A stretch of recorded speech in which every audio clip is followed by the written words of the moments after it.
Hello, hello, hello, and welcome back to day 29 of our year in the Bible.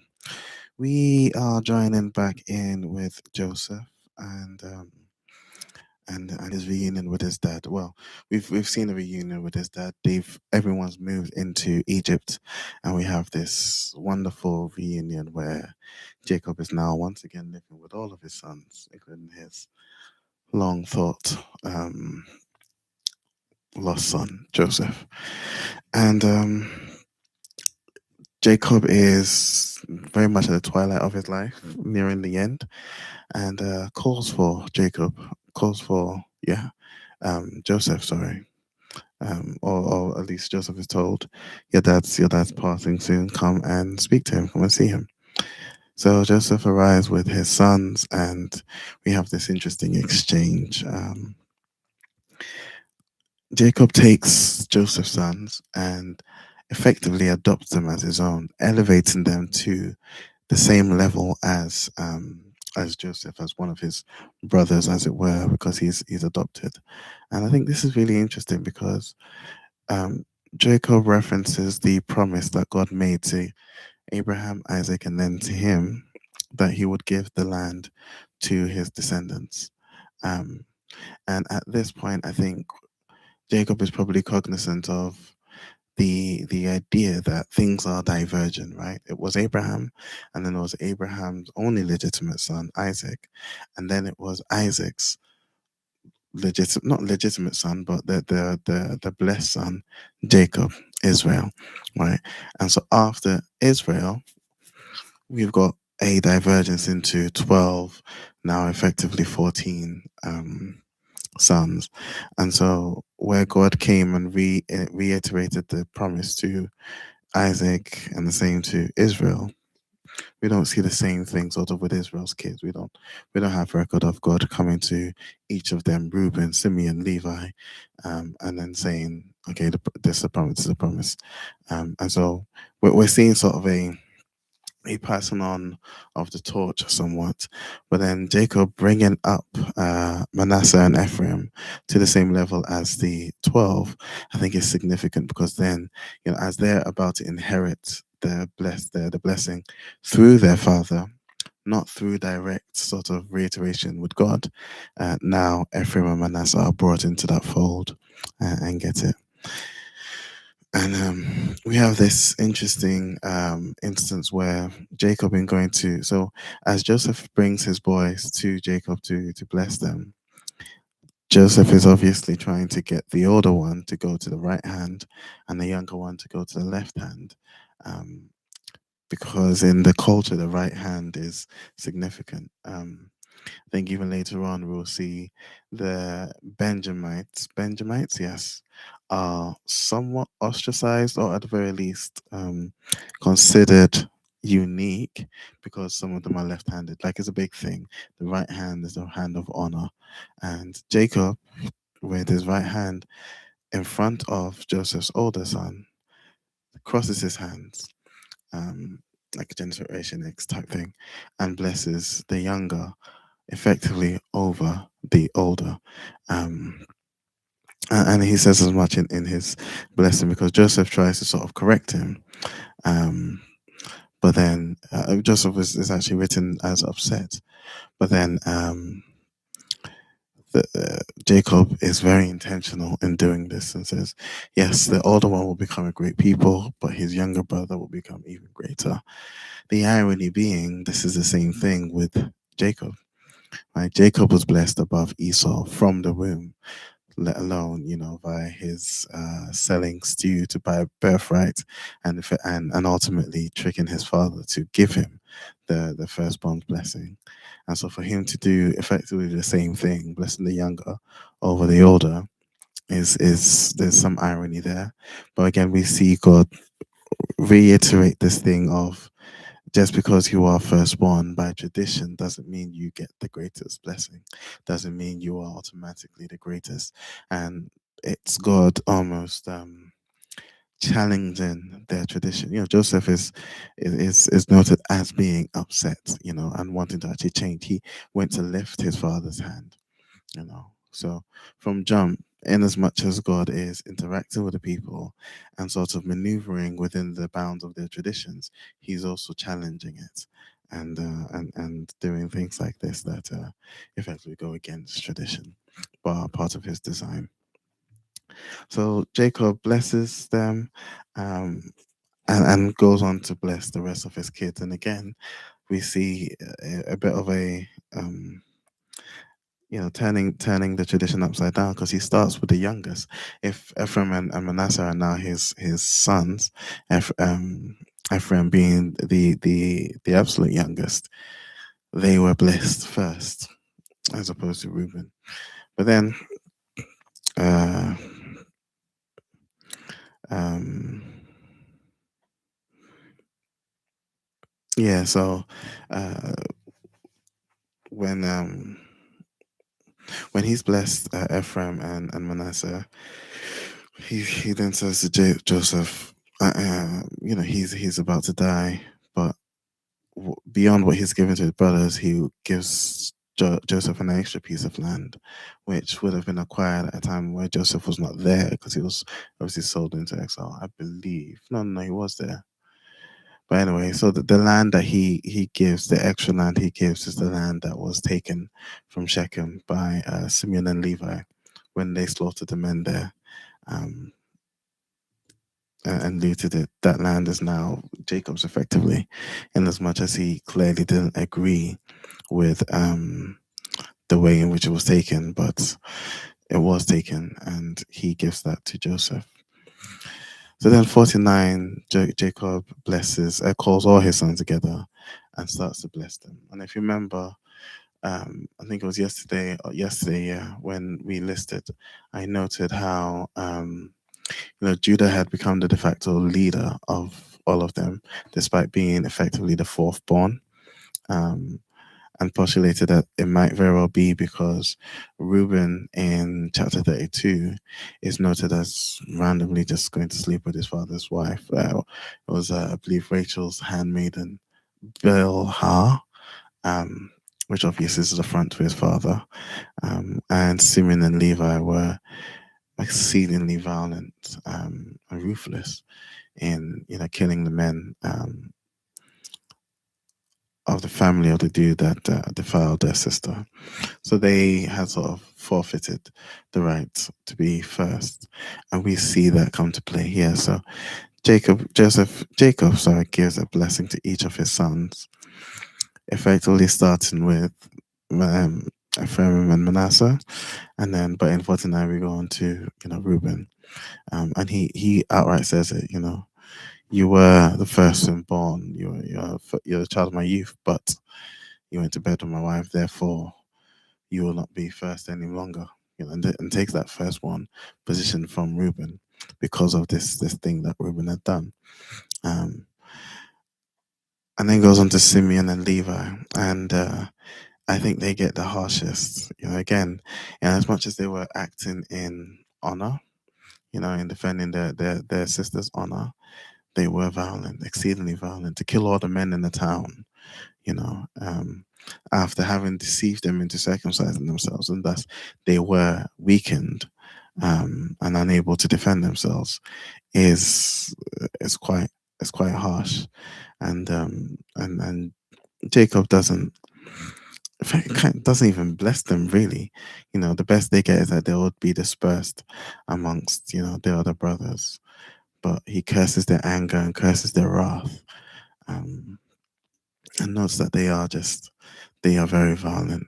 Um, and then goes on to Judah, and I won't go into all of them, but I want to focus in on Judah because I said Judah had become sort of the de facto leader. But then Judah also, because Judah was the one that spoke when they were going back for grain, it was Judah that spoke to his dad saying, "Let Benjamin be my responsibility. I promise to bring him back." When Joseph was trying to, you know, uh, what was pressing them a little bit, it was Judah that again stood up and spoke to Joseph. And we see Judah's transformation, the only one really we see of the brothers, with his debacle with Tamar, where he acknowledges that she was more righteous than he, and doesn't seek for her to be killed when she gets pregnant effectively by Judah himself, while he had refused to honor his promise to her. So Judah's the only one that's shown, outside of Joseph, obviously, any sort of growth of character. And he becomes the de facto leader. And here, his blessing is the most significant. And I want to focus in on it for a reason, and we'll get there. Um, you know, in 49 verse 9, 49 verse 8, it starts, Judah, your brothers will praise you. You will grasp your enemies by the neck, and your all your relatives will bow before you. So already there's like this incredible blessing for Judah, elevating him above his brothers, elevating him above his enemies. So you got to remember, when Isaac blessed Jacob over Esau, Isaac couldn't even just take the words back, and effectively had to say something that honored what he had said before and gave Esau a bit of a way out. And I think we've got to recognize the power in the words of these fathers to their sons. They recognized and they honored that, and they recognized the power in it. And so when these things are being said to Judah, they are no small, it's not just parting words, that they have a significance to them that we ultimately will see even in the time of Jesus. But we'll get there. So my Judah, my son, is a young lion, and that's where the term lion of the tribe of Judah sort of comes from. That has finished eating its prey. So a young lion that's finished eating its prey, a strong, well fed, ready to fight lion, like he crouches and lies down like a lioness who dares to rouse him. The scepter will not depart from Judah. And I really want to focus in on this. Nor the ruler's staff from his descendants, until the coming of the one to whom it belongs, the one whom all nations will honor. This is Genesis chapter 49.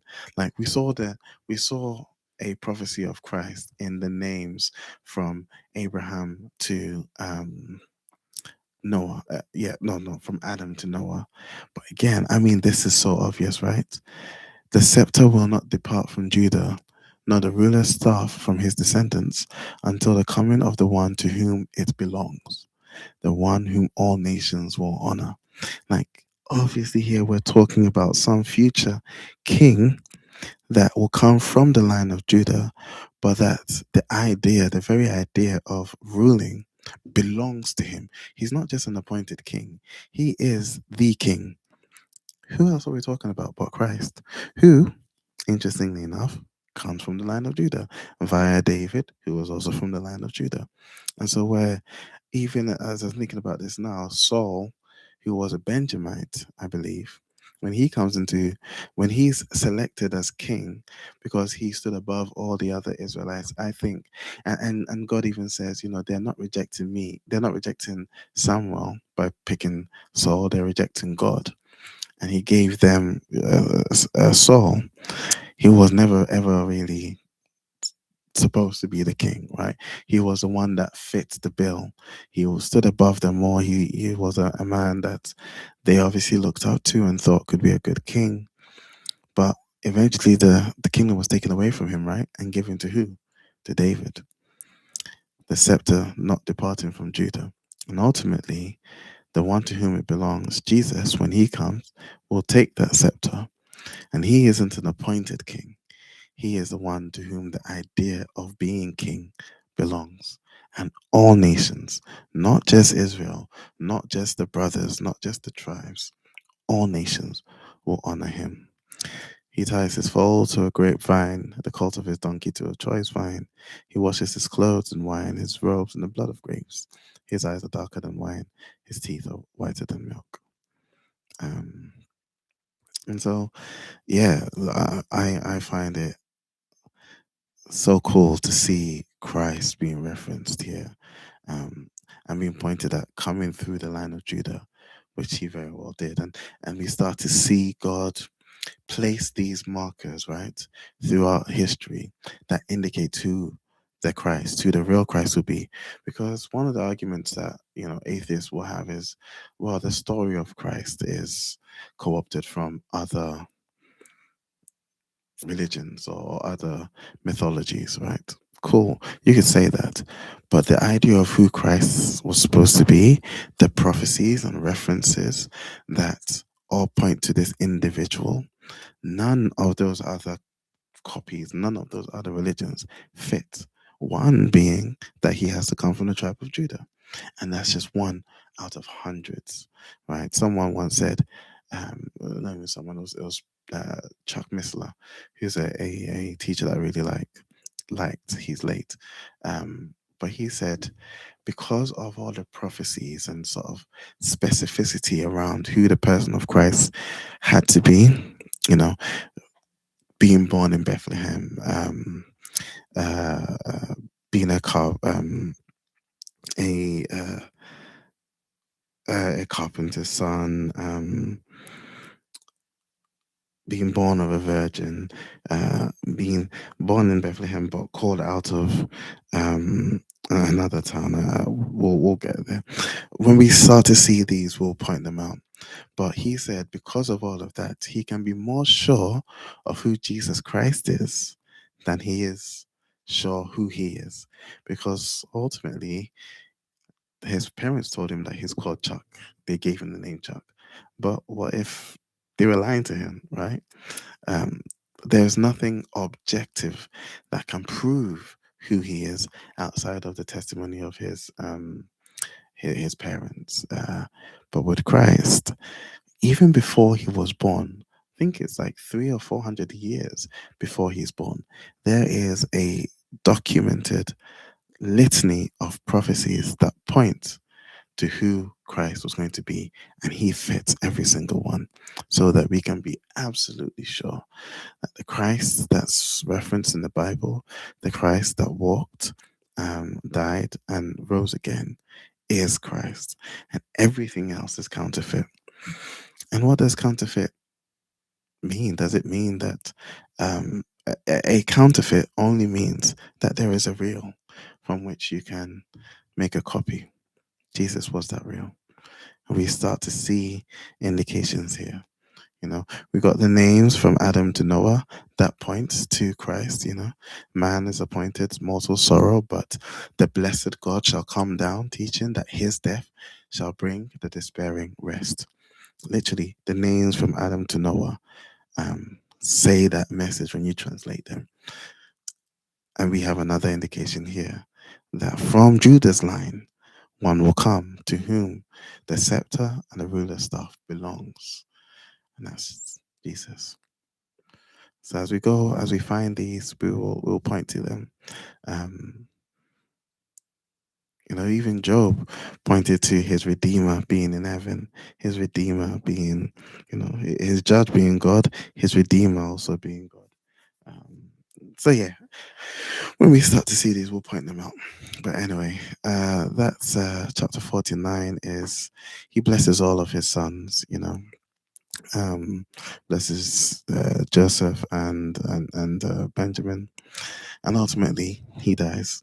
And when he dies, he makes them promise. Jacob makes them promise to go and bury him with Isaac and Abraham, um, which when he does die in chapter 50, Joseph does. And in as much as I've pointed out, the racism of the Egyptians, that they would not even eat with Joseph whilst he was prime minister, they do honor him. I think they honor him a great deal, because they all go with him to go and then mourn Joseph's father, to the extent where the Canaanites because Joseph took his father's bones back to go and be buried where Isaac and Abraham was, which was in the land of Canaan, in the cave that Abraham had bought from the people. When they went and all of the Egyptians went with Joseph and his family to go and bury his father. They gave him a beautiful memorial, um, and they mourned with him. 7 days. The embalming process took 40. They mourned him 70, and when they went and they all went to the cave and all did this mourning with Joseph, the people there, the Canaanites in Genesis 50, actually renamed the place Abel Mizram, which I've probably butchered, but literally translating, this is a deep place, a place of deep mourning for these Egyptians, not even recognizing it was Joseph and the Hebrews, but because of all of them being there together, saying it was a place of mourning for the Egyptians. And I think that's very they do show Joseph a lot of honor in doing that, despite the racism. Of course, when they get back, the brothers again, their guilty conscience showing, saying, now that Jacob's gone, Joseph's gonna pay us back for what he did. But Joseph, he forgives them and promises them no harm. Um, Bringing again that line of they intended to harm him, but God intended it all for good and brought him to that position that he could save the lives of many people. So um, Joseph and his brothers, they continue to live in Egypt. And again, the circumstances, the honor surrounding the Israelites moving to Egypt at this point is significant, because we know it changes significantly. But at this point, they're there. Everyone's happy. It's all hunky dory. They're living there together, and eventually Joseph also dies, and he dies and remains in Egypt, but he makes them promise, swear an oath to him, actually, the sons of Israel, because at this point he's seen, I think it's three generations of descendants of his own son Ephraim, and the children of Manasseh as well. So he's lived a good age, and they're repopulated. Remember, only 70 went there, not counting wives and children. 70. Israel was a people group of 70 in Egypt, but they grow and they multiply. And Joseph makes them promise that when God eventually comes to take them, because in as much as they're there, and in as much as they're there in a really good position, they are relatives of the prime minister, given the best of the land. They are cognizant of the fact that they are going to be taken back to the promised land. And Joseph, indicates as much when he makes them promise to take his bones back with them when they eventually go to the promised land. And that's where we end it. Joseph dies at 110, and the Egyptians embalm him, and then his body is placed in a coffin. And when they eventually go, they will take his bones with them. But this is where we leave it today. Um, I wanted to point something out, just by the by, but we read Job after, just before Abraham's story got going, because in the Blue Letter Bible, folks that put the chronology together, they felt Job probably went there. I have another chronological book by uh, Tyndale. They actually put Job here. So if you're reading that chronological Bible, you get to Genesis 50:26, and it goes on to Job 1. And I bring that up just to say these are things that happened thousands and thousands of years ago, right? And historians are doing their best to keep researching, keep excavating, keep trying to place the dates on these things, because it's not an easy science just placing dates. And so you might come across a chronology that puts things slightly differently, um, because it's so difficult to pinpoint where things occur. I think it's, especially in the case of Job, of very little consequence where you think it occurs, because they largely think it occurred around the same time. So Abraham, Isaac, all of that was happening probably around the same time as Job was happening somewhere else. Um, One person puts it, just before Abraham's saga really begins. Another person puts it after Joseph. It's of little consequence anyway, because it sort of stands on its own. But I just wanted to point that out, and point out, stuff like there's still lots of archaeological efforts going into excavating and researching and still dating some of these things. And there are people doing great work. Red-haired archaeologist, being one of them, a guest that we had on our podcast way back. That's doing the work out there, because Again, all that to say, these are things that actually happened.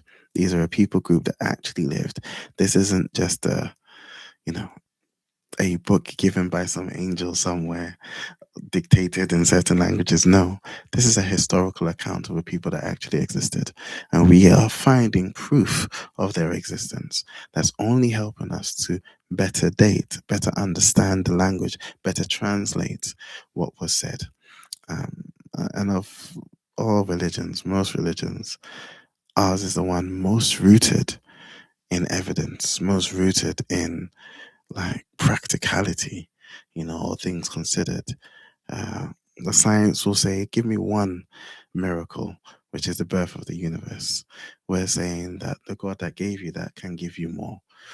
That's pretty much the only difference, when it boils down to it. But that said, I'll leave it here for today. Thank you for joining me. I really hope this is encouraging you to pick up the word for yourself. If I'm able to study it, and all of these tools are mostly free and available, anyone can. And I pray that God gives us all in each a hunger for His word, because through His word we get to know Him. And it would appear to me God seems interested in knowing us. So, in us getting to know Him, rather, He knows us already, having created us and all. Anyway, tomorrow's reading, I'll bring that up quickly, is Exodus 1 to 3. So we're jumping books in the Blue Letter Bible. If you're reading the Tyndale Chronological Bible, you'd be going into Job now, and then afterwards you jump into Exodus 2. But we finished a book. We have finished a book. We finished two books, technically, because we finished Job and we finished Exodus now. Hey, Genesis now, sorry. We are 7.74% through the Bible in 29 days. We've read 92 chapters, which is kind of cool. Anyway, God willing, I will see you guys tomorrow. Have a lovely rest of your day whenever you're watching this. And yeah, peace.